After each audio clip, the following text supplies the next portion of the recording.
தமிழ் தேசிய உறவுகள் அனைவருக்கும் வணக்கம். 2024க்கான நாடாளுமன்ற தேர்தல் முடிவுகள் பார்த்துக்கிட்டு இருக்கோம். அந்த வகையில் சீமானுடைய சொந்த தொகுதியில் நாம் தமிழர் கட்சியுடைய வாக்கு எத்தனை விழுந்திருக்கிறது, அது மட்டும் இல்லாமல் வாக்கு சதவீதம் என்ன என்பதை நம்ம இன்றைக்கி இந்த காணொலியை பார்த்து தெரிஞ்சுக்க இருக்கோம். நாம் தமிழர் கட்சியுடைய சிவகங்கை தொகுதியில் நாம் தமிழர் கட்சி சார்பாக எழிலரசி அப்படிங்கிறவங்க தான் நிப்பாட்டிருந்தாங்க. நிச்சயம் எல்லாருக்கும் தெரிஞ்சிருக்கும்னு நினைக்கிறேன். இந்த வேட்பாளரை ஒரு நாம் தமிழர் கட்சியுடைய ஒரு ஸ்பெஷல் வேட்பாளராக பார்க்கப்பட்டது.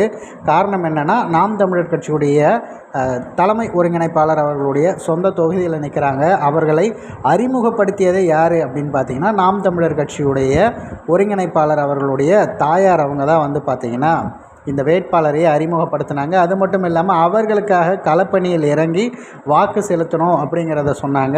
மைக்கு சின்னம் அப்படிங்கிறத இவர்களும் பதிவு பண்ணுவதற்காக அதிக வேலைகளை அவங்களும் பார்த்தாங்க அப்படிங்கிறத மறுப்பதற்கில்லை. நாம் தமிழர் கட்சியின் சிவகங்கை வேட்பாளரான எழிலரசி அவர்கள் பார்த்திங்கன்னா 1,62,558 வாக்குகள் பெற்றிருக்காங்க. இதில் போஸ்ட் வாக்குகள் மட்டும் 854 வாக்குகள் வாங்கியிருக்காங்க அப்படிங்கிறது தான் மிகப்பெரிய விடயமாக பார்க்கப்படுகிறது. ஸோ டோட்டலாக இவங்களுடைய மொத்த வாக்கு எத்தனை அப்படின்னா 1,63,412 வாக்குகள் பெற்றிருக்காங்க. இது கடைசியாக 8:30 மணி நிலவரப்படி வெளிவந்திருக்கிற அந்த தகவல். அதன் பிறகு எவ்வளவு கூடியிருக்குங்கிறது பொறுத்திருந்து தான் பார்க்கணும். இவர்களுடைய வாக்கு சதவீதம் அந்த தொகுதியை உட்பட்டு பார்க்கும்போது 15.51% பெற்றிருக்காங்க.